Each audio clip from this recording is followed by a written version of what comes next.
Agradecemos al Cor de Cambra de la UAB por su participación.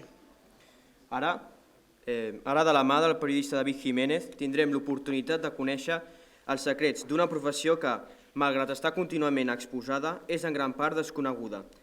David Jiménez va dirigir el diari El Mundo durant un any, en una batalla per la defensa de la independència periodística enfront dels poders polítics i econòmics, relat que narra en el seu llibre El Director. Santiago Tejedor, director del Departament de Periodisme de la Facultat de Ciències de la Comunicació UAB, entrevista David Jiménez per a parlar sobre aquesta obra.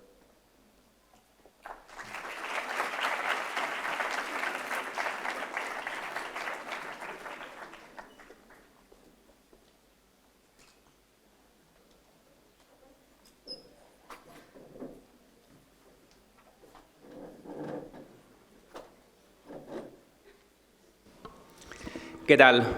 Buenas de nuevo. Si os parece, antes de empezar para la charla con David, que ahí ya os anticipo que no va a ser exactamente una entrevista, porque me gustaría que lo entrevistarais todos y todas. Lo siento, David. Hacemos un súper bombardeo. Antes de empezar, y se nos ha olvidado, a veces se nos olvida lo más importante. Cuando organizamos esta jornada y la del día 21 y la última que haremos el 19 de diciembre, pues lo hacemos con la voluntad de que sean espacios de co-creación, de reflexión conjunta y sobre todo que se involucren los estudiantes. Y creo que es necesario e importante que agradezcamos todos y todas y tributemos un fuerte aplauso a nuestro presentador y a nuestra presentadora que pues, han ofrecido ayudarnos en el día de hoy.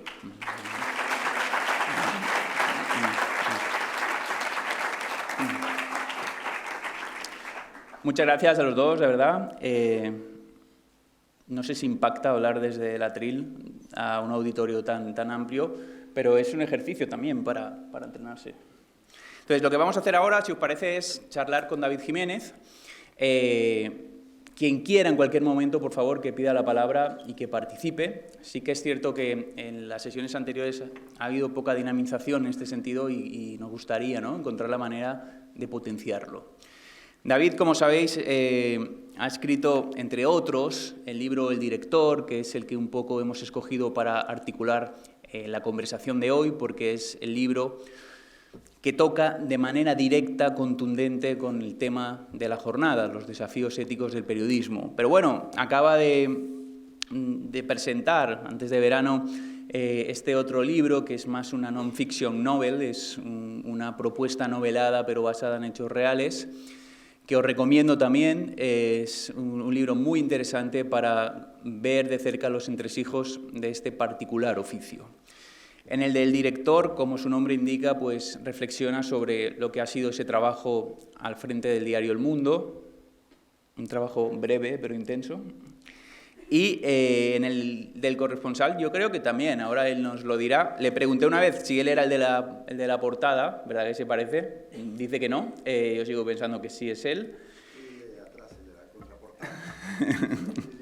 Este sí. Y es un libro también que conecta con lo que ha sido su trayectoria. David ha sido corresponsal en diferentes países del mundo, ha publicado, entre otros, Hijos del Monzón, una novela ambientada en Afganistán, El Botones de Kabul, y un poco hoy podemos retomar lo que han sido esos textos y esas experiencias.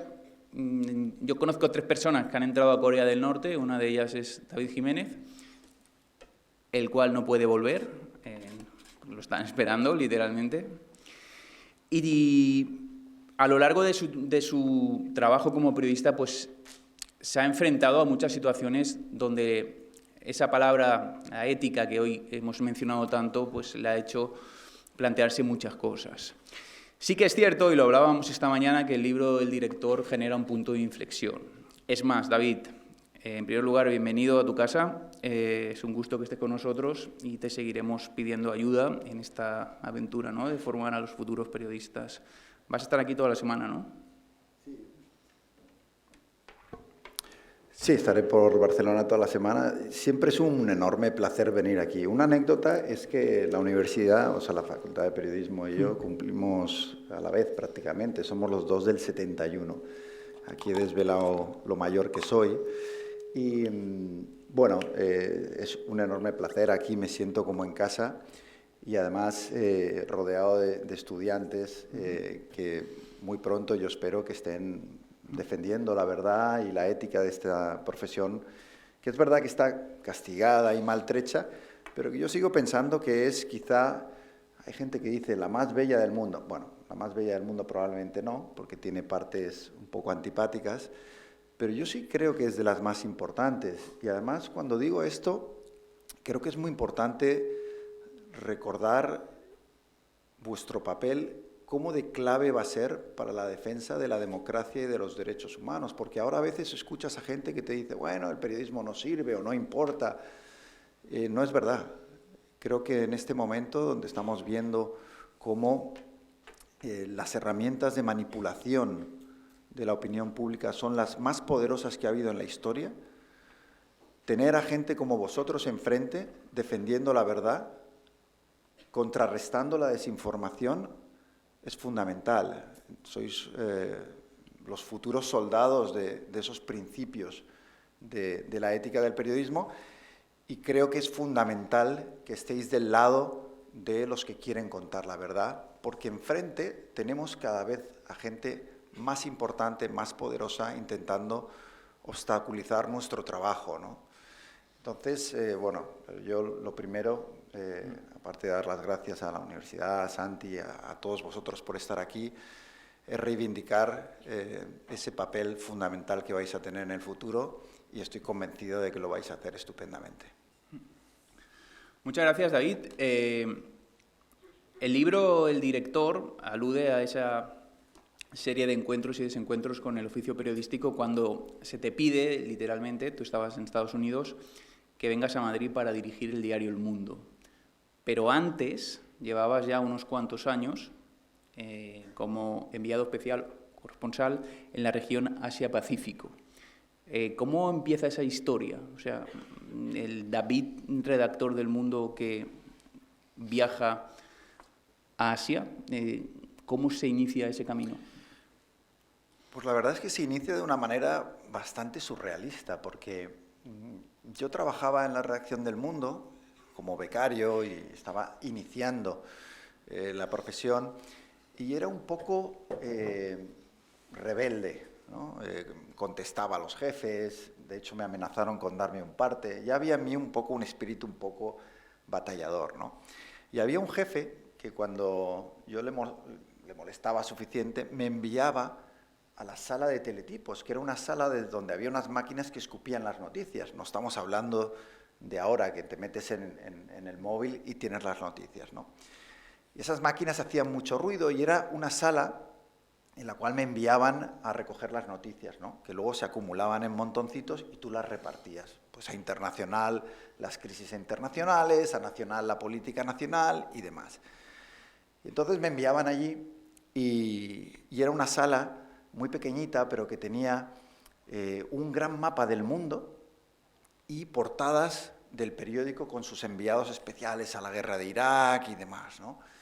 Y claro, yo veía que en la redacción, pues todas esas aventuras que había querido vivir no estaban pasando. Y en uno de esos días que me enviaron como castigo a la sala de teletipos, me quedé mirando el mapa y esos pósters de coberturas y empecé a buscar dónde no había corresponsal en el periódico. Entonces vi Estados Unidos, Latinoamérica, ahí estaba totalmente cubierto, me fui a Europa, estaba cubierto, el Magreb estaba cubierto, Oriente Medio estaba cubriendo, y así me fui desviando, hasta que de repente vi que en el extremo oriente, en la punta del mapa, no había nadie. Cogí, me fui al despacho del director, que entonces era Pedro J. Ramírez, y le dije, hay solo un sitio donde no tienes corresponsal, y es el Extremo Oriente, y yo me ofrezco de voluntario. Claro, lo primero que debió pensar es quién es este, ¿no? Y lo segundo fue, me parece buena idea. Dice, vete 6 meses y probamos. Lo que no sabía es que iba a volver 18 años después a ocupar su puesto en el despacho de Pedro J. Y así es como empezó lo que fue una grandísima aventura, donde pasé de cubrir atascos de tráfico y manifestaciones vecinales a guerras como la de Afganistán, a meterme, como decías, de incógnito en lugares como Corea del Norte, 5 terremotos, 2 tsunamis, la crisis de Fukushima y todos esos líos en los que me metí hasta que a alguien se le ocurrió la idea completamente loca de que yo podía ser director de un periódico. Bueno, vuelves 18 años después, pero casi no te dejan entrar, ¿no? Porque el responsable de seguridad pensaba que no reunías los requisitos administrativos para acceder, ¿no? Eso dice mucho de lo que vendría después. Claro, yo llevo 20 años trabajando para el periódico, pero casi nadie me pone cara, porque el corresponsal está siempre por ahí. Y además, el corresponsal suele sentir cierto rechazo a la redacción. Cuando viene, a lo mejor hace una visita rápida para que, bueno, los jefes le suban el sueldo, te paguen un poquito más por la casa y esas cosas. Y claro, me hacen director del periódico y como se cuenta en el arranque del director, y además es también el arranque de una futura película que se va a hacer sobre el libro, yo llego con mi mochila y demás, y el guardia de seguridad me dice, identifíquese, claro, no me reconoce como empleado del periódico. Y yo no quería decir que era el director porque tampoco tenía el aspecto de director, y digo, me va a mandar al manicomio si le digo que soy el director. Y entonces busco el carnet de identidad y me lo dejaba en casa. Y entonces le digo, es que no tengo el carnet y tal. Y dice, sin identificación no puede entrar. Y de repente llega a lo lejos una secretaria. Dice, es el nuevo director, ¿no? Y ahí es donde el pobre hombre se quiso morir, ¿no? Luego, durante el año que fui director, siempre bromeaba, ¿no?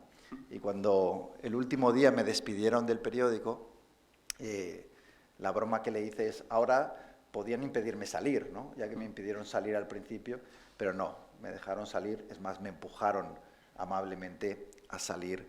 Después de un año en el que lo único que hice fue intentar ser el corresponsal que había sido en el despacho, es decir, hacer el trabajo ético de contar la verdad, hacerlo también en el despacho de director. Pero enseguida me di cuenta de que eso iba a ser mucho más difícil.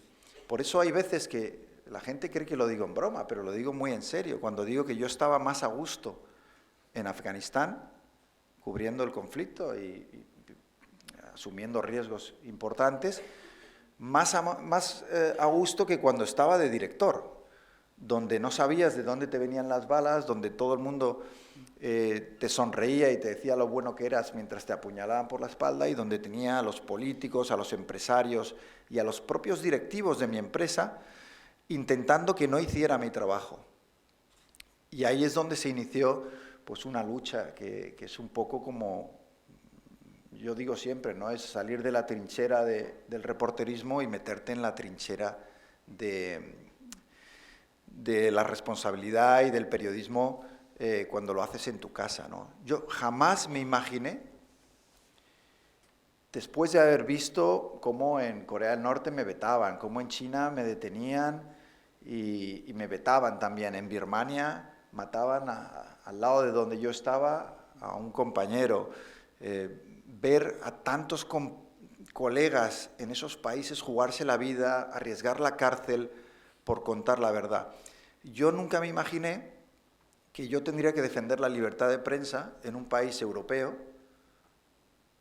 y supuestamente democrático. Pero la realidad es que vosotros vais a tener que hacer eso precisamente.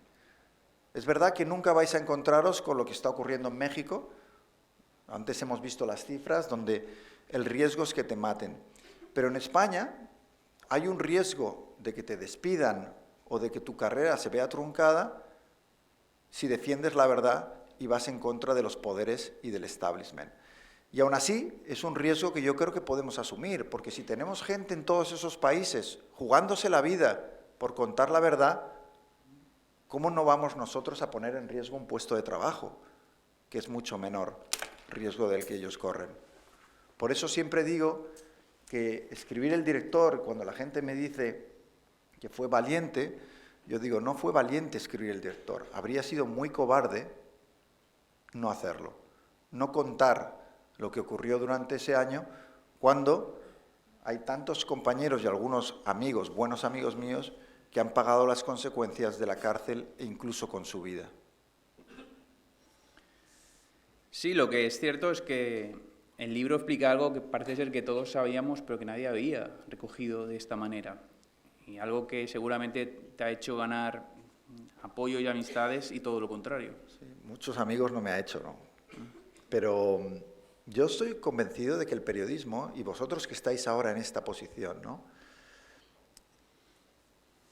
Yo creo que si habéis llegado a la profesión para hacer amigos, os habéis equivocado de carrera. A los amigos hay que hacerlos fuera del periodismo. Porque el periodismo, normalmente lo que ocurre no es solo que te haces unos cuantos enemigos, sino que también en el camino pierdes amigos. Porque la verdad, a todo el mundo le encanta la verdad, salvo cuando le afecta, ¿no? Es decir, una de las primeras cosas que intentó la política y el mundo empresarial cuando yo llegué a director del Mundo es invitarme a todos los eventos. Florentino Pérez me invitaba al palco del Madrid, no fui a ninguno de esos partidos. ¿Por qué? Porque quieren envolverte en esa red de amistad para que luego tú no puedas criticarlos. Y una vez eso falla, una vez te han intentado abducir en su círculo y tú lo has rechazado, pasan a la segunda estrategia, que es intentar eliminarte, no físicamente, pero sí profesionalmente, ¿no? Entonces, es una profesión que es muy bonita, que yo creo que estar del lado de la verdad, estar del lado de la gente es muy especial y a mí me ha llenado y además me ha ido muy bien, pero también tiene daños colaterales, ¿no? Y uno de esos es que, bueno, si lo que quieres es hacer amigos o que el cliente salga siempre sonriente, es mejor montar una pastelería o algo así, porque en el periodismo siempre vas a encontrar gente que va a intentar que no hagas tu trabajo. Y vosotros tenéis que tener lo que yo llamo el coraje de decir no. Cuando alguien os exija que rompáis vuestros principios, tenéis que decir que no. Y eso a veces se paga con algunas consecuencias y hay que estar preparado para asumirlas. Durante mucho tiempo el Mundo defendió y volvió a defender, no sé cómo conviviste con esto, que los atentados del 11M los había perpetrado ETA. Bueno, yo soy muy duro con... Yo ya era muy duro con mi periódico cuando era corresponsal. A mí me llamaban los jefes a veces a darme toques de atención, ¿no?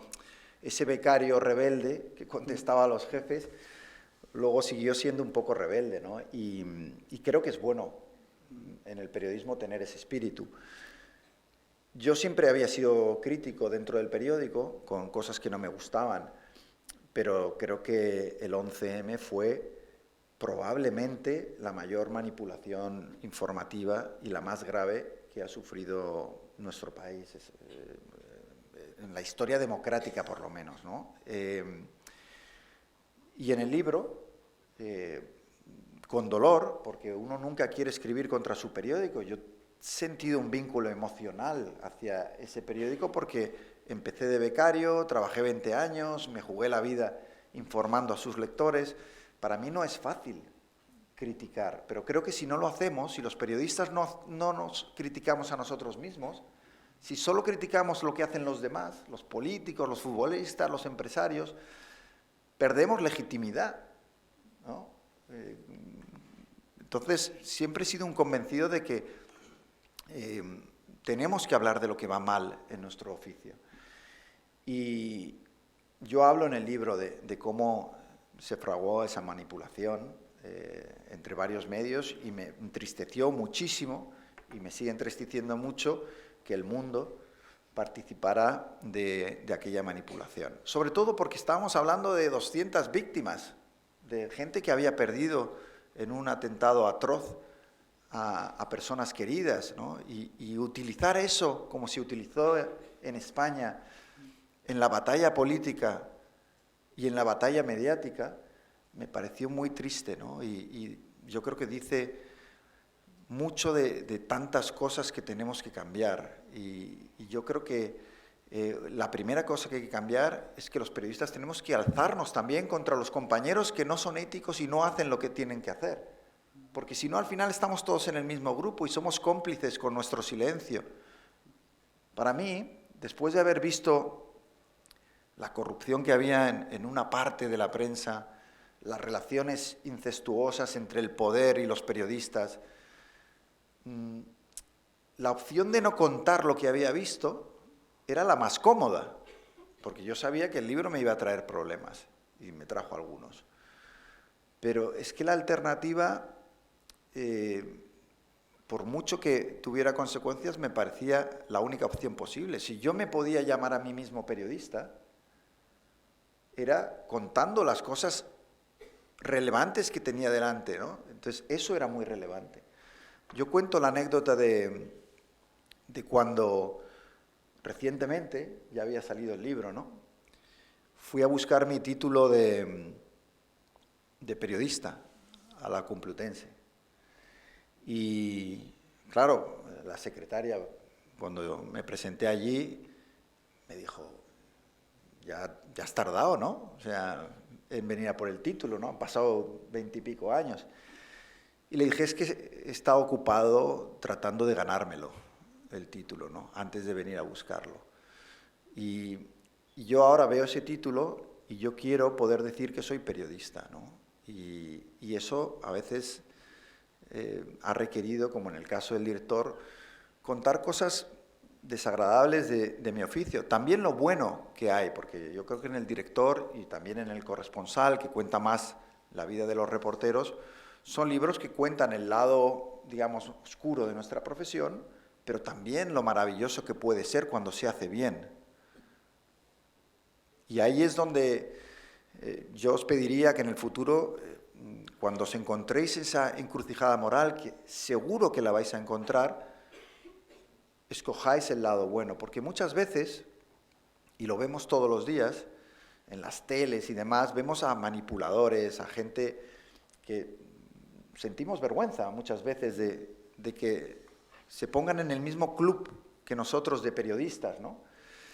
Y la tentación puede ser ir por ese camino. ¿Por qué? Pues porque, para ser sincero, se gana más dinero manipulando a día de hoy. Es triste, pero es así. Y te invitan a más programas de televisión y a lo mejor te reconocen más en la calle si estás gritándote en una tertulia, manipulando, montando el escándalo todos los días.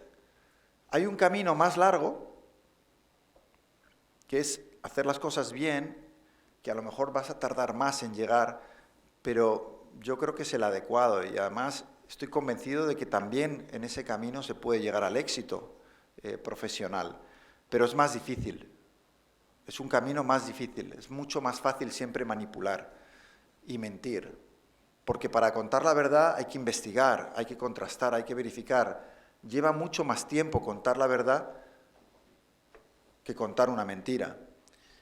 Entonces, siendo un camino más difícil, sigue siendo el único viable, porque nosotros, como decía antes, solo podemos estar del lado de los ciudadanos, de la democracia, de los derechos y de los principios. Y si no, nos convertimos en otra cosa que no tiene nada que ver con el periodismo.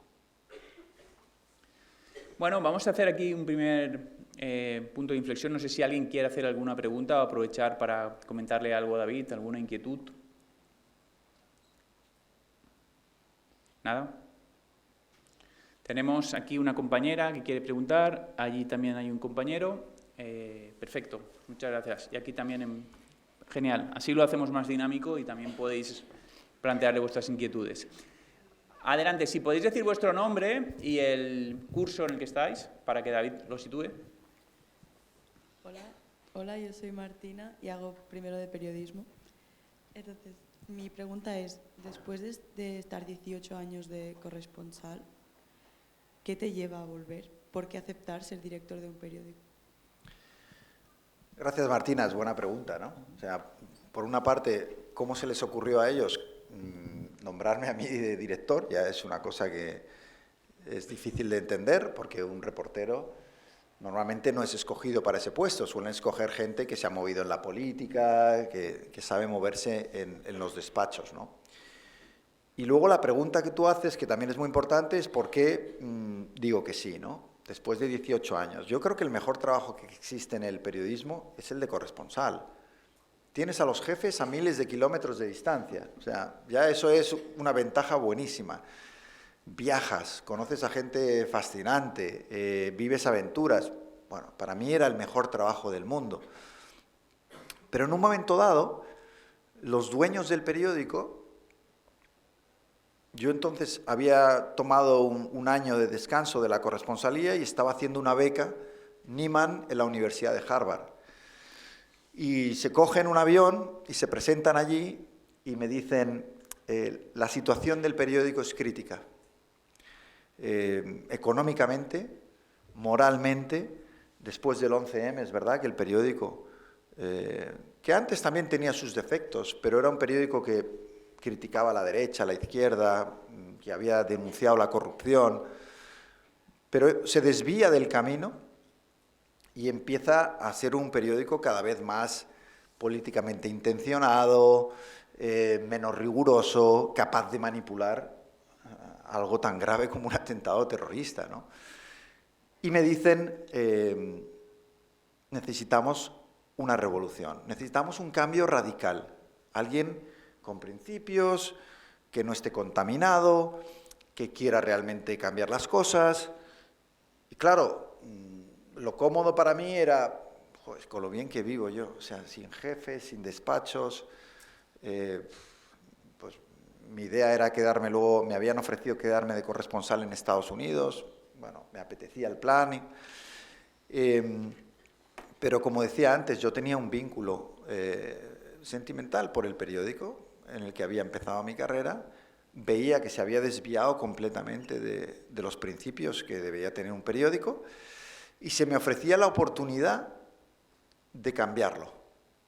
Entonces, ante eso es imposible decir que no.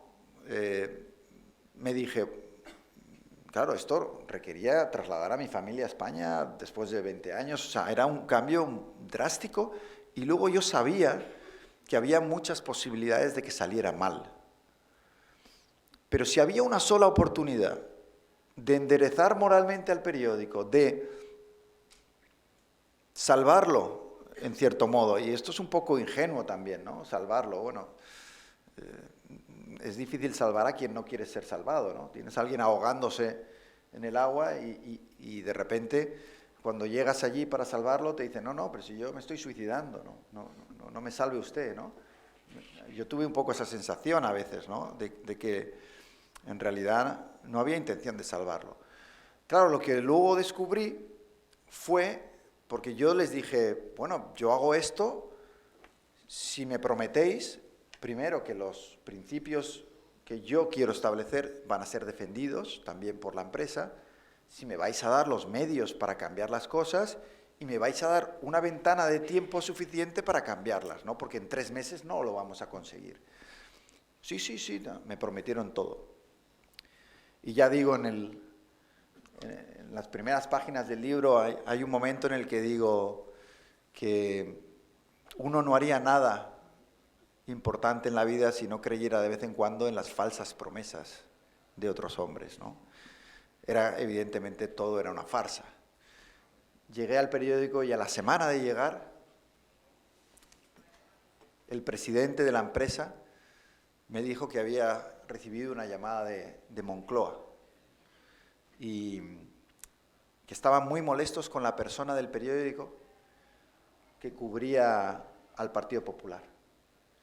Y como gesto de buena voluntad para el nuevo director y para llevarnos bien, que me pedían que prescindiera de esa persona.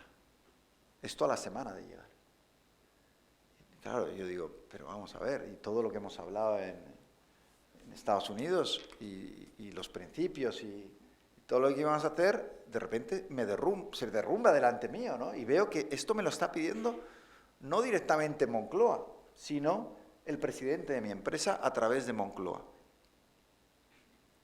Yo bajé a ver a la reportera que cubría el Partido Popular y le dije, me han pedido tu cabeza.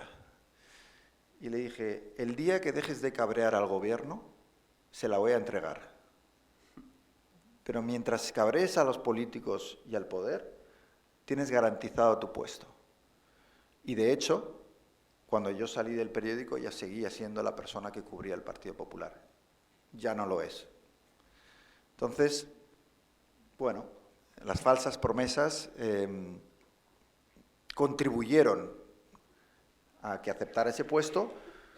No me arrepiento para nada. Lo digo porque no me extrañaría que la siguiente pregunta fuera, oye, ¿te arrepientes? No, no me arrepiento de haberlo intentado. Creo que era lo correcto.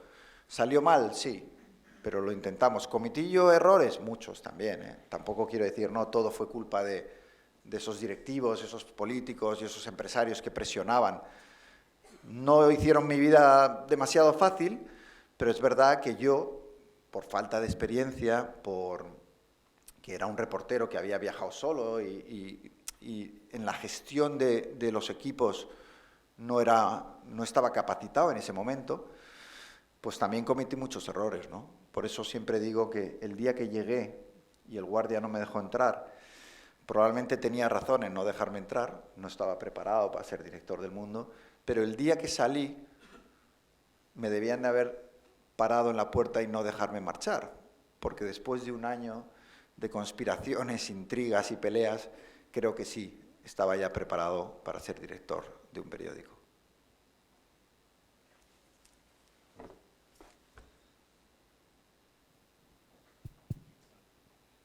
Dani Valdemoro, tercero de periodismo. Al principio de la intervención has comentado que el director pasa de ser una serie a una película. Me pregunto si puedes comentarnos algo más sobre esta adaptación. Bueno, la adaptación se está encontrando con los obstáculos previstos, ¿no? No es un libro fácil. La denuncia, bueno, pues es muy molesta para mucha gente. Pero yo he tenido la suerte de que los derechos audiovisuales del director los compró Fremantle, que es una gran empresa global, es una productora importantísima y que han apostado por el proyecto desde el principio. Muchos detalles no puedo contar, sí puedo contar que ya tenemos un guión, que ese guión lo han escrito dos cracks como son Alejandro Hernández y Michel Gaztambide. Ambos han ganado premios Goya y han trabajado con grandes directores como Amenábar y otros. Que el guión que yo he leído y que han ido consultando conmigo me gusta porque creo que respeta el espíritu del libro y que el siguiente paso yo espero que sea en el año que viene avanzar ese proyecto ya y llevarlo, espero, a ejecución, ¿no? Los proyectos audiovisuales he descubierto que llevan mucho más tiempo de lo que un periodista está acostumbrado a tolerar, ¿no? Porque los periodistas vamos a hacer un reportaje para mañana, ¿no? A mí me dicen que el hecho que llevemos 2 años trabajando en el proyecto, que va muy bien y que es rápido. Y luego escuché en los Goya, cuando le dieron al director de la película de Bardem, ¿no? El buen patrón, que llevaba 10 años con el proyecto, digo, pues a lo mejor tienen razón, a lo mejor esto va rápido, ¿no? Bueno, yo lo que creo es que es una grandísima oportunidad de llevar el libro y el mensaje del libro a una audiencia mucho mayor, ¿no? Y esa es la ilusión que a mí me hace de ese proyecto. Hay mucha gente que no lee libros y que no va a llegar a leer nunca el director, pero que en cambio sí se verían una serie o una película. Entonces, por eso era tan importante asociarme con gente que quisiera respetar el libro, porque una de las razones de que ese proyecto no esté ya emitiéndose es que había otros proyectos a los que dije que no, y que a lo mejor, y hay gente que me ha dicho, eres idiota, ¿no? Porque era una gran marca y habría ido todo mucho más rápido. pero yo necesitaba garantías de respeto al libro porque creo que es muy importante para vosotros y para los que no son periodistas, ¿no? Que reciban esa película tal como yo escribí el libro, ¿no? Aunque se cambien cosas. Al final, el libro es una defensa y un ejercicio de amor al periodismo, con una fuerte carga crítica, pero al final de amor al periodismo, bien hecho, y a la importancia absoluta que tiene que todos vosotros os pongáis del lado de la verdad y la defendéis. Por eso el director está dedicado, en la primera línea, para los futuros periodistas, porque yo escribí este libro para que lo leyerais vosotros. Me da absolutamente igual que lo lea un banquero o un político. Está escrito para vosotros, porque yo pensé, ¿qué libro me habría gustado a mí leer antes de entrar en la profesión, ¿no? ¿Qué cosas me habría gustado saber que me habrían ayudado a ser un mejor periodista e incluso para haber sobrevivido un poquito más al frente de la dirección del periódico, ¿no? Antes Santi decía, el director que menos ha durado en el cargo, ¿no? Te han superado ya, ¿no? Y me superaron porque a Fernando Garea lo echaron en 4 meses. Pero hay una anécdota en el libro también, ¿no? Cuando Pedro Cuartango, que fue el director que me sustituyó, también lo echaron al año, ¿no? Y nos encontramos en un Alcampo. Y le acababan de echar y me contaba pues las mismas malas maneras y demás. Y entonces yo le dije, pero yo he durado menos. Porque yo llevaba con mucho orgullo lo de durar menos. No, he durado menos yo. No, yo he durado. Y al final son medallas, ¿no? Yo desconfiaría mucho de un periodista que llegue a mi edad y no lo hayan echado de ningún sitio. O sea, yo creo, a mí me han echado de muchos, a lo mejor demasiados, también te digo, o sea, porque cuando salí del periódico y denuncié la situación y me acogí a la cláusula de conciencia de la Constitución, denunciando que mis derechos como periodista y la libertad de expresión habían sido vulnerados, bueno, me echaron prácticamente de todos los lugares donde trabajaba. Trabajaba en Onda Cero, me echaron, en Antena 3 me echaron, del Mundo me echaron de todos lados. Hasta el punto de que llegué a ir a una universidad en Madrid y llamaron para intentar que no diera mi charla. Es decir, intentaron coartar mi voz completamente, ¿no? Porque es como funciona a veces el establishment, ¿no? Cuando tú atacas el sistema, muchas veces el sistema te ataca. Por eso muchas veces me hace gracia, ¿no? Porque hay muchas veces que me dicen, no, me hablan de los medios en Cataluña, ¿no?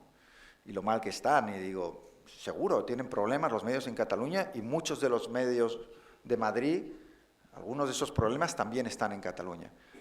Pero yo el único sitio donde no me han censurado nunca cuando he venido a hablar del director ha sido en Cataluña. El único. Entonces, probablemente sí. Yo no estoy diciendo que no haya censura en Cataluña, y que no haya problemas, que los hay. Pero la realidad es que jamás, ni una sola vez, me han impedido hablar, ni en una universidad, vuelvo a repetir el honor de venir siempre a la Autónoma, ni en ningún medio. Y he ido a presentar El Corresponsal por toda España, y en todos sitios que he ido, ha habido algunos medios que me han seguido censurando. Y periodistas que han venido y me han dicho, oye, me encantaría hacerte una entrevista. Y cuando han ido a sus jefes han dicho, no, David Jiménez no. Y que eso ocurra en un país, como decía antes, democrático, europeo, y que un autor, porque escribió un libro hace 3 años que molestó, le sigan vetando, yo me lo tomo con mucho humor. O sea, aquí os lo cuento como anécdota. Yo ya a estas alturas me río, ¿no? Porque me suena un poco ridículo, ¿no? De niño pequeño, ¿no? No, es que como escribiste aquel libro y estoy enfadado contigo, pues ahora no sales, ¿no? Y además no tiene ningún efecto, porque todas las censuras del director lo único que consiguieron fue que el libro se vendiera más, porque la gente decía, ¿qué es lo que hay en ese libro que esta gente no quiere que salga? Y fue una gran promoción, ¿no? El efecto Streisand ese del que hablan, ¿no? Así que bueno, espero que la peli salga y que salga bien y que llegue a mucha gente y que nos haga a todos reflexionar sobre la importancia de tener medios independientes, libres, no solo en dictaduras donde se sufren, también en sitios que llamamos democracias que se están deteriorando muchas veces porque están consiguiendo callar al periodismo independiente. Cuando no hay periodismo independiente, no hay un guardián del sistema, ese sistema suele cometer más abusos. Muchas gracias, David. No te ha dicho quién es el actor que va a encarnar a David Jiménez. Te lo dejo en el aire por si quieres saberlo, lo puedes repreguntar luego. A mí me lo dijo. Eso es off the record, pero solo puedo decir que es más guapo y más joven que yo. Y además no está todavía... Mario Casas, es Mario Casas, no te lo voy a decir, pero es Mario Casas. Se ha hablado de nombres, pero todavía no hay eso, todavía no estamos en ese punto de cerrar el casting. ¿Había más preguntas? Sí. Y creo que también al fondo Emiliano quería hacer una pregunta. Sí, Adelante. aquí David, también de tercero de periodismo. Soy Alex. Después de publicar tu libro con toda la repercusión que ha tenido, ¿crees que ahora hay un cambio de rumbo de muchos periodistas hacia la verdad, que es lo que lo que tendría que haber, o se sigue con la misma falsedad y manipulación? Aquí siempre tengo la duda de si dar la respuesta optimista o la de verdad. A mí me encantaría decir que el libro cambió las cosas en España, en los medios. No lo hizo. La realidad es que hubo un debate muy intenso y eso yo creo que es bueno, pero a la gente de mi generación y más mayores que yo, lo que les hizo fue reaccionar diciendo: ¿por qué cuenta todas estas cosas? Se nos va a acabar el chollo que tenemos, ¿no? Y entonces cerraron filas e intentaron que nada cambiara. Y en cambio me encontré que periodistas jóvenes y estudiantes eran entusiastas del libro. ¿Por qué? Porque no querían ir a un mapa mediático corrompido, manipulado, esclavo del poder. Entonces, cuando decía que he escrito el libro para vosotros, es que mi esperanza es que seáis vosotros los que cambiéis las cosas. Porque, sinceramente, creo que mi generación y mis mayores no tenemos remedio. O sea, ya hemos hecho lo que hemos hecho, ¿no? Entonces, los que están ya muy bien colocados en los medios no tienen ningún incentivo para cambiar las cosas. Y lo entiendo, o sea, es naturaleza humana, a ti te va bien, tienes un buen sueldo. Oye, ¿por qué va a cambiar las cosas? Que se quede todo como está. Entonces, los cambios suelen venir de abajo arriba, y sois vosotros y vuestra generación la que, y la de vuestros mayores que han salido ya y que están empezando en el oficio, la que tiene que dar ese empujón y hacer las cosas mejor de lo que hemos hecho nosotros. Yo nunca he comprado esa idea de, cuando se habla de los jóvenes, bueno, es que los jóvenes es que están desmotivados, es que éramos mucho mejor nosotros. No, no, no, vosotros sois bastante mejor que mi generación, no tengo ninguna duda. Viajáis más, tenéis las herramientas tecnológicas para llegar a más gente, tenéis inquietudes, creo que tenéis una sensibilidad social mucho mayor que mi generación. Os importan cosas que a nosotros no nos importan y que nos deberían haber importado. Yo creo que podéis hacer un mejor trabajo. Y mi esperanza es que seáis vosotros los que os convirtáis en ese motor de cambio del periodismo para hacerlo mucho mejor, ¿no? Y os vais a encontrar obstáculos, gente que va a intentar que no lo hagáis, y yo os pediría que lo peleéis, ¿no? Porque yo creo que se puede cambiar las cosas. Y lo que tenemos que hacer los mayores, o los que ya tenemos una edad, es ayudaros en todo lo posible a que estéis en esas posiciones de responsabilidad dentro de unos años para hacer ese cambio. Porque os vais a encontrar también dentro de los medios, pues la generación tapón, ¿no? Estos que les va tan bien, que no quieren que gente de abajo suba y cambie las cosas. Y eso también lo vais a tener que pelear, ¿no? Pero yo soy un optimista, creo que el libro no cambió las cosas, pero lo que más ilusión me hace es que se está leyendo en las facultades, que ahora me he ido a tomar un café y han venido estudiantes a que se lo dedique. Y digo, bueno, yo os dedico el libro, pero el libro está dedicado a vosotros, ¿no? Y si hay un efecto positivo que tiene este libro, es ese. El intentar motivaros a los estudiantes a cambiar las cosas y hacer que el periodismo sea mejor. Y si el libro lo consigue, aunque sea en un porcentaje pequeño de futuros periodistas, habrá merecido la pena no solo escribirlo, sino las pequeñas dificultades que uno haya tenido por escribirlo.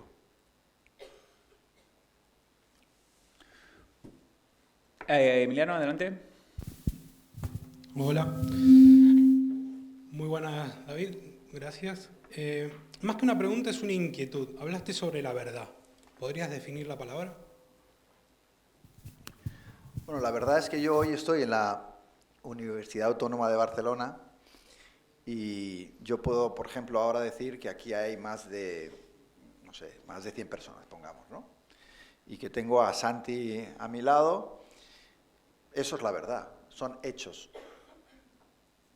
Es que esto que estoy contando, en la época que vivimos, habrá mucha gente que te venga y diga, no, tú no estuviste en la Autónoma, no te presentó Santi y no había nadie escuchando.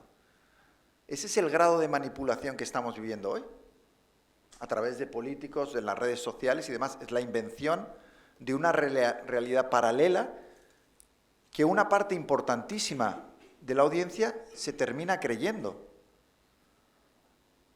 Entonces, hay muchas veces que la gente me dice, la verdad no existe. Digo, no, sí existe. ¿Está lloviendo o no está lloviendo? ¿No? Eso que cuento también en el libro, ¿no? Si tu madre te dice que te quiere, verifícalo, ¿no? Eso es el periodismo. O sea, no es verdad porque te lo cuenten. Tiene que haber alguien que vaya al sitio, que recoja los datos, los testimonios, y a través de toda ese trabajo, de esa disciplina periodística, te cuente la verdad. Puede haber errores, puede no ser 100% verdad, pero yo sí creo que se nota mucho cuando hay una intención de contar la verdad y cuando hay una intención de manipular.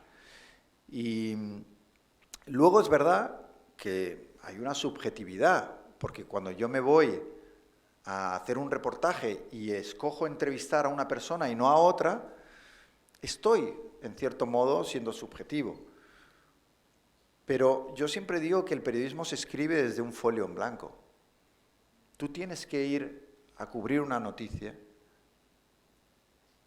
dejando en tu casa tu religión, dejando en tu casa tu ideología, dejando en tu casa tus convicciones más allá de la ética y de los principios, y construir una historia y una noticia desde cero. ¿Qué nos encontramos en el panorama mediático de ahora? Pues que ya sabemos los periodistas de qué bando son. Pero ¿desde cuándo los periodistas tenemos un bando? Entonces, yo leo muchas crónicas y en el primer párrafo ya sé si es independentista o no, si es de derechas o de izquierdas, si vota a uno o a otro. Yo dejo de leer porque me parece una estafa. Si tú dices que eres periodista, tú no puedes estar de parte de nadie, tú no estás en ningún bando, tú estás en el bando de la gente. Y estar en el bando de la gente es contarle lo que ha pasado. Por eso es tan importante en los medios separar la opinión de la información, cosa que en España, desgraciadamente, se hace cada vez menos. Y decirle a los lectores, a los oyentes y a los espectadores, esto que te estoy contando es mi opinión. Y esto otro que te estoy contando es información. Y está basado en datos y en opinión, no en lo que yo creo, sino en lo que ha pasado, ¿no? Entonces, es una pelea y una búsqueda y un viaje en el que se cometen errores. Y yo, claro, llevo muchos años en esto y hay cosas que he hecho mal y me he equivocado. Y a veces no he contado la verdad porque me he equivocado o porque no he hecho suficiente bien mi trabajo o porque la otra parte han conseguido convencerme y engañarme, pero siempre he tenido la intención, desde que salía de casa, de voy a contar la verdad. Mi deber es ese. Y eso para mí es lo fundamental. Entonces, ahora hay una estrategia de los políticos populistas, sobre todo, de intentar desprestigiar a todo el mundo y decir la verdad no existe, todo es una manipulación. Porque la pretensión no es ni siquiera que te creas sus manipulaciones, que a veces son tan burdas que es casi imposible creérselas. Su intención muchas veces es que no te creas a los que sí están buscando la verdad. Que todo te parezca mentira. Y no es verdad que todo sea mentira.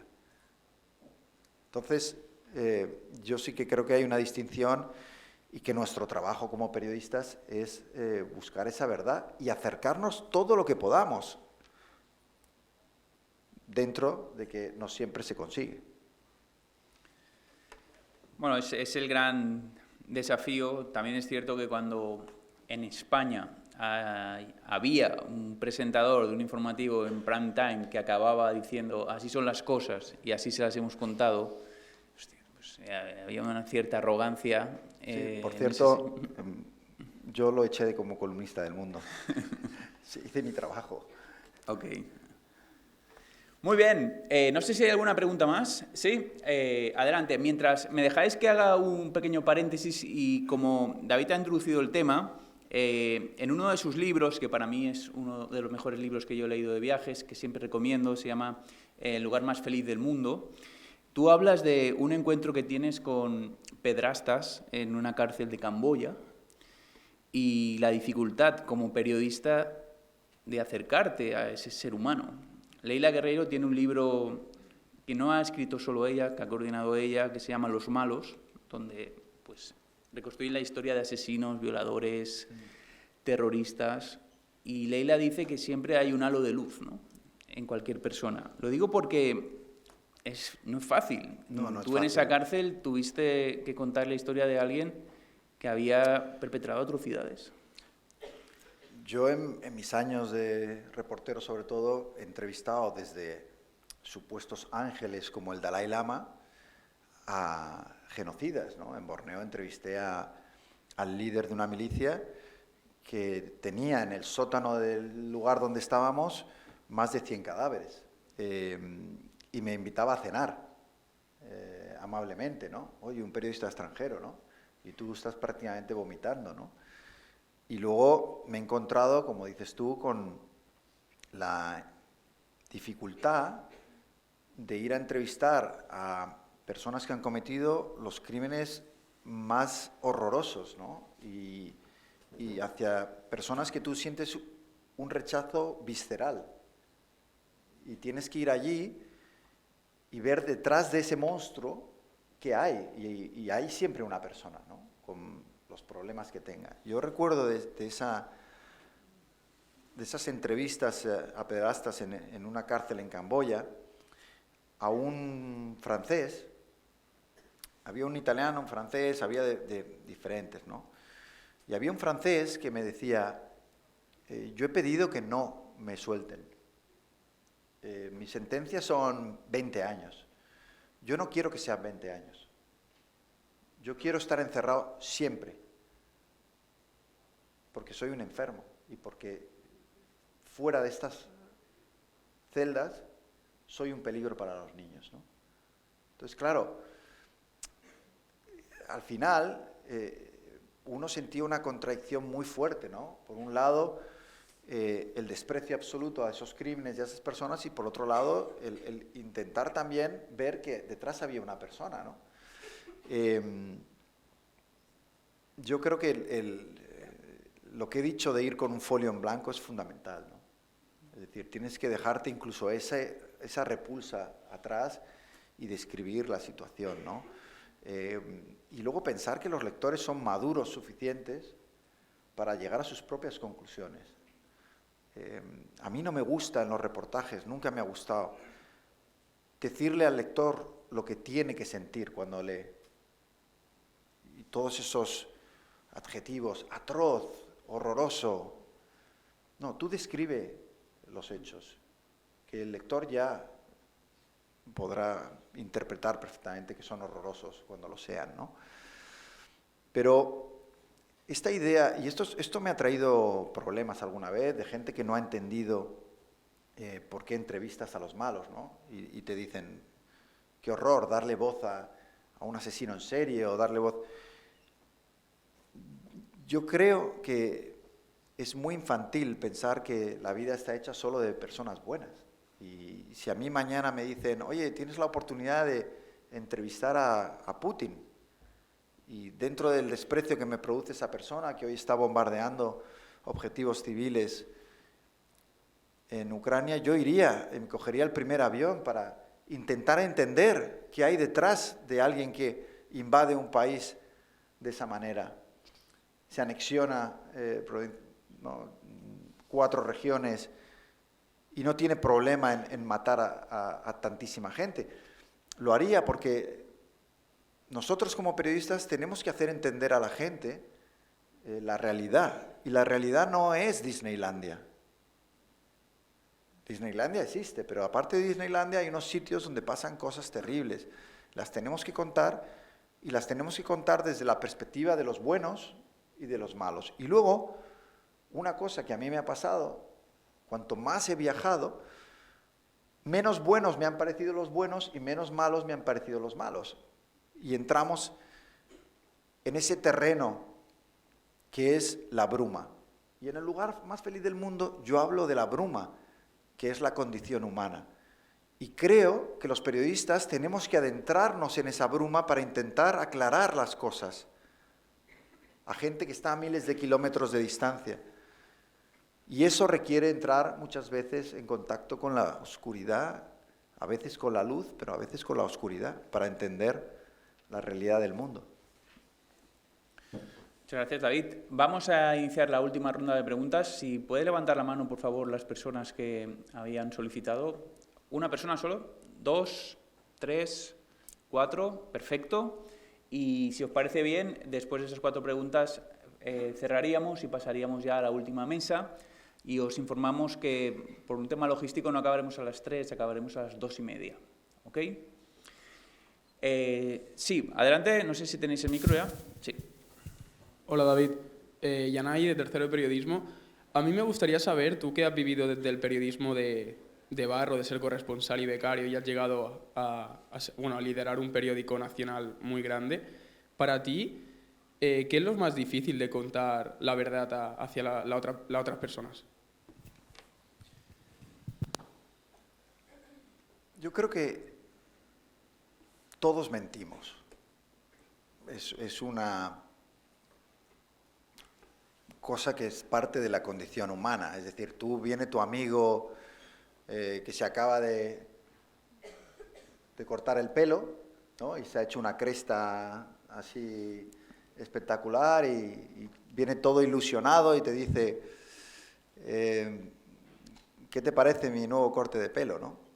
Y a lo mejor a ti te parece horrible y le dices, oye, pues te queda bien.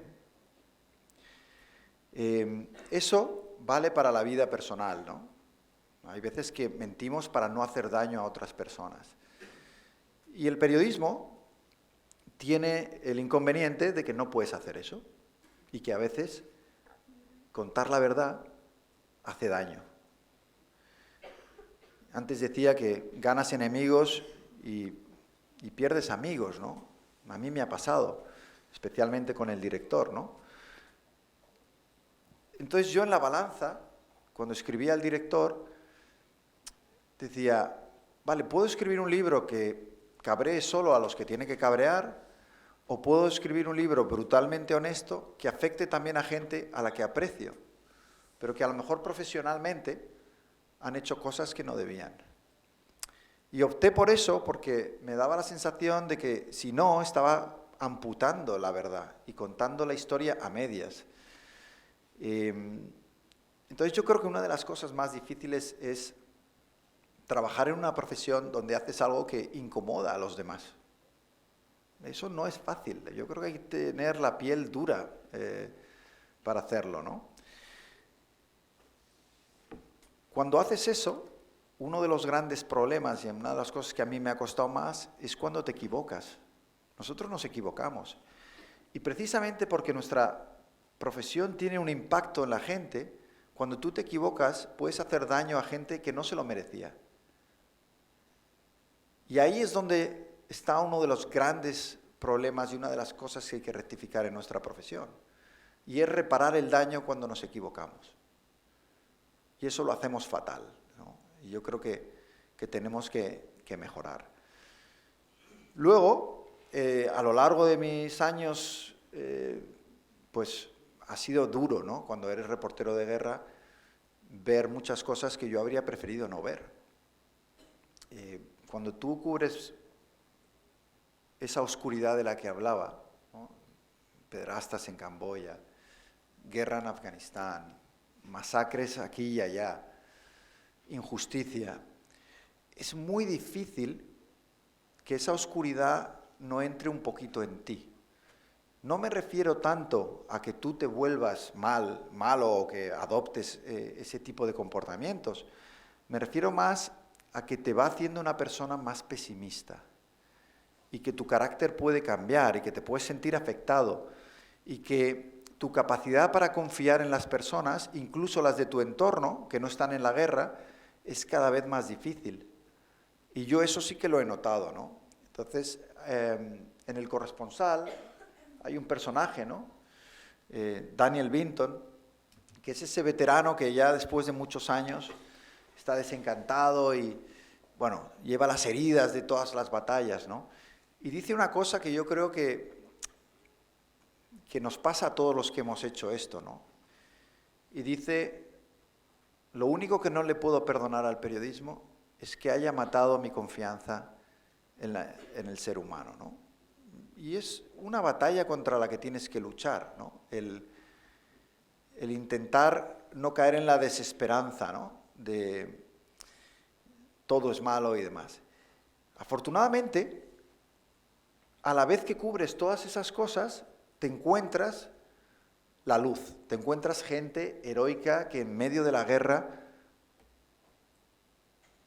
recrea oasis para intentar que la gente no padezca la guerra o que el impacto sea menor.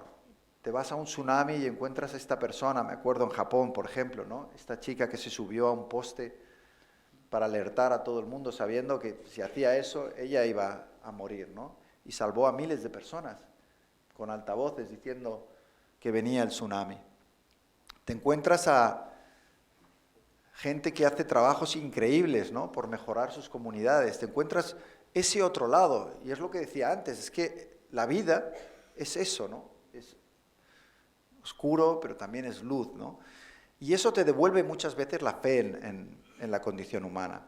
Y por eso creo que los periodistas, una de las cosas que hacemos mal es focalizarnos solo en lo negativo.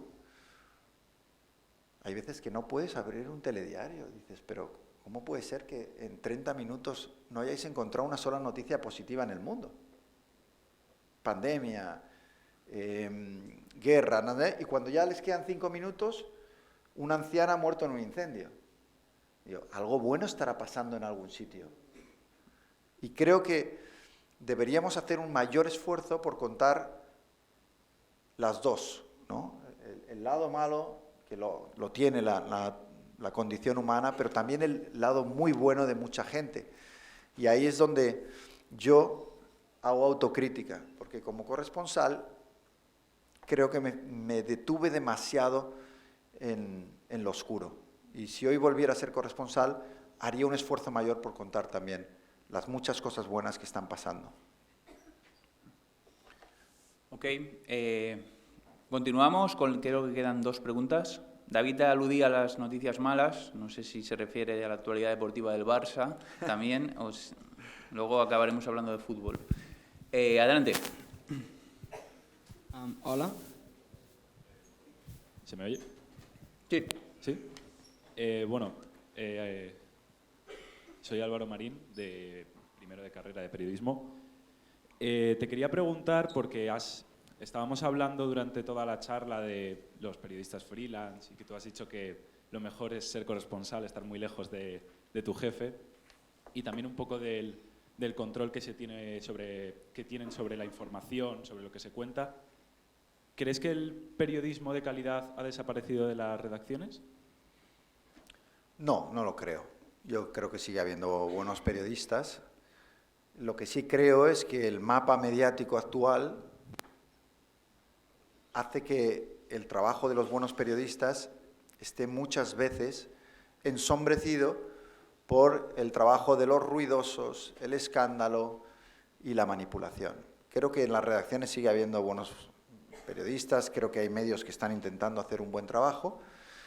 Desgraciadamente, la atención se la están llevando muchas veces los que no hacen periodismo, ¿no? Y aquí hay una responsabilidad de los directivos de los medios, porque si tú tienes un programa de televisión y eres presentador y llevas a tu mesa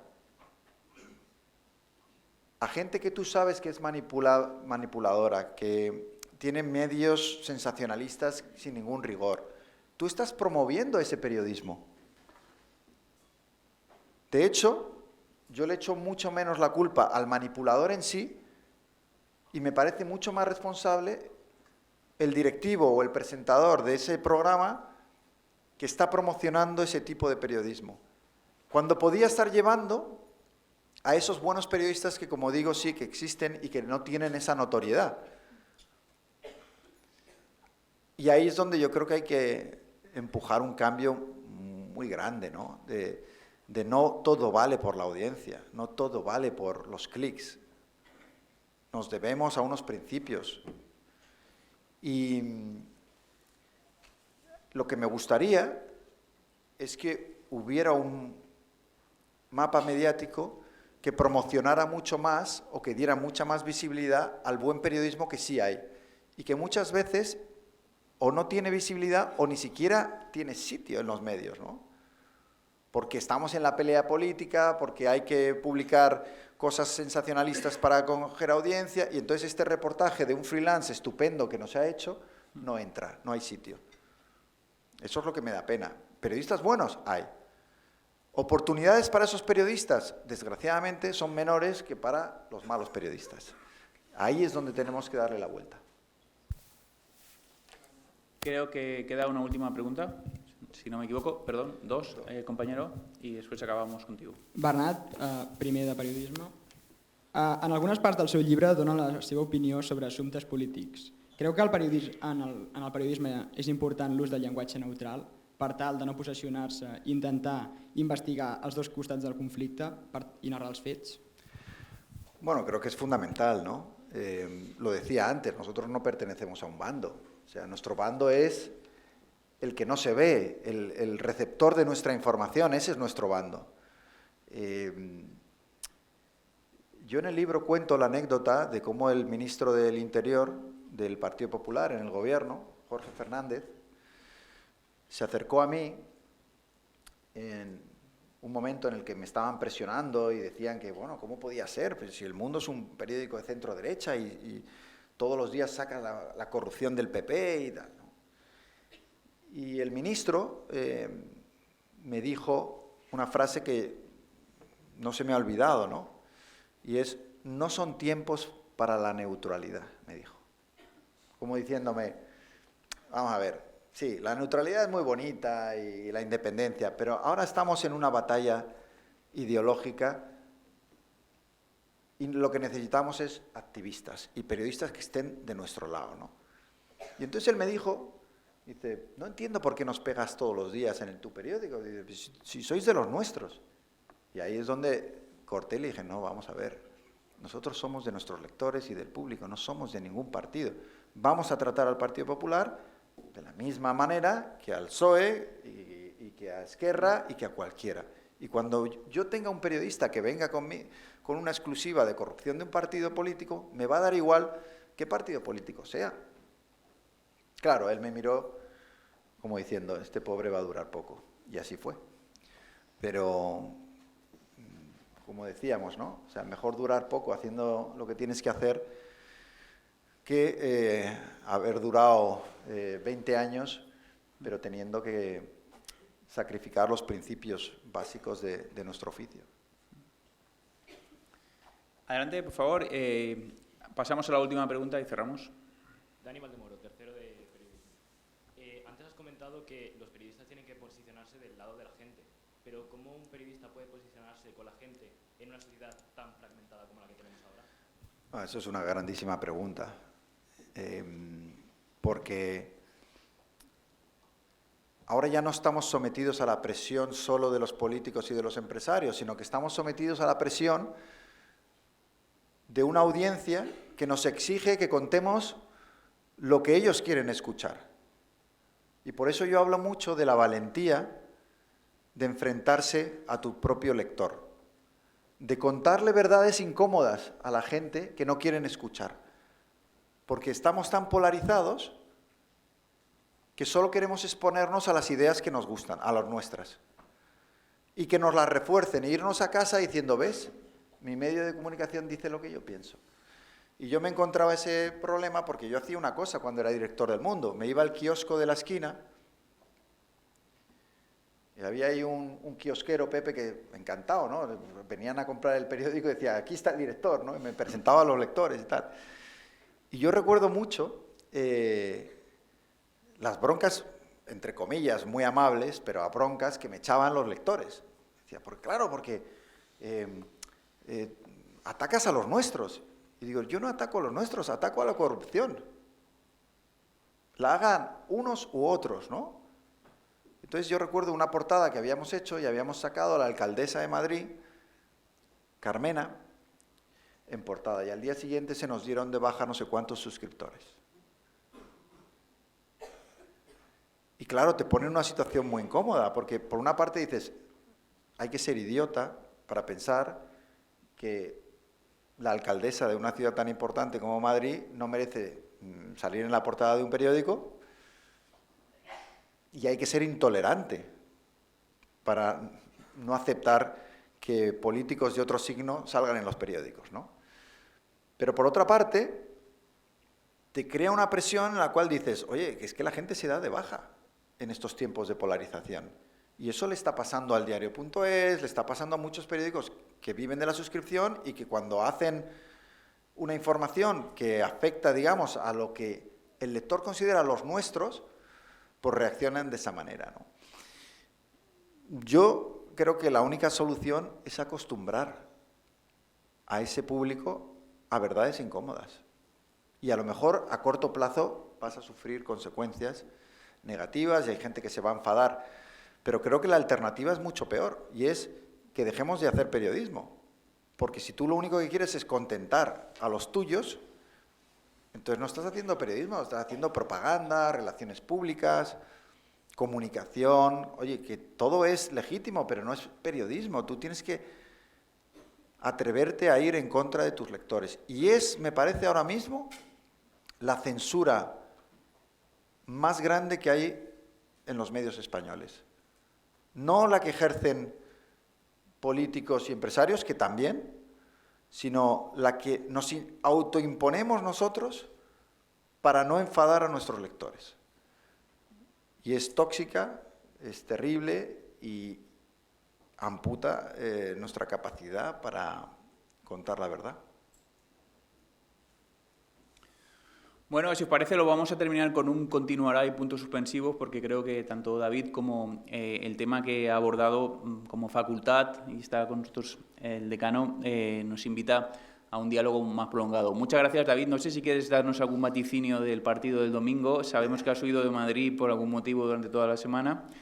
A algunos estudiantes le he contado que tienes una entrevista también con un youtuber bastante conocido durante estos días. Sí. Ya sabes la misión que te he encargado, a ver si lo sí. conseguimos. Y bueno, no sé si quieres darnos algún titular. Y si no, lo dicho, estás más que invitado a volver cuando quieras. Yo de fútbol no soy muy futbolero y además mi contacto con el fútbol fue bastante negativo porque cuento en el libro como Florentino Pérez y yo no nos llevábamos muy bien, ¿no? Y en el mundo del fútbol, curiosamente, también hay muchísima censura, muchísima presión del periodismo deportivo, y se ejerce, y creo que uno de los que ha ejercido, más allá de que uno sea del Barça o del Madrid, uno de los personajes que más ha dañado la libertad de prensa en España ha sido Florentino Pérez. Esto es titular para sacarte... Bueno, ahora tiene, o sea, esta idea de o estás contra mí o estás a favor mío, y el que no está 100% de mi lado voy a intentar destruirlo. Yo cuento en El Director cómo él fue clave y promotor del despido del director de Marca. ¿Y por qué? Porque en una comida, además, lo había estado acusando reiteradamente de ser del Barça, y para él ese era motivo suficiente para echarlo del Marca, ¿no? Entonces, bueno, trabajes en un periódico deportivo, en una radio local, como corresponsal yéndote a Corea del Norte, cubras conflictos o cubras problemas de tu comunidad, siempre te vas a encontrar gente que va a intentar impedirte que hagas tu trabajo. Y nosotros tenemos que dar un paso al frente y defender la independencia y la verdad, porque además vosotros cambiaréis de medios muchas veces y estaréis en uno y en otro, pero allí donde vayáis os vais a llevar la credibilidad y la reputación. Y eso cuesta muchísimos años ganárselo, pero una sola mentira hace que todo eso desaparezca. Entonces, bueno, ese es el mensaje final. Dar muchísimas gracias a la universidad, al decano, a ti, Santi, por seguir contando conmigo. Es un honor, como siempre, venir aquí. Y a todos vosotros, os deseo lo mejor. Y ya sabéis, si os encontráis a alguien que os diga que algo no es posible en el periodismo, daros la vuelta e intentarlo. Muchas gracias.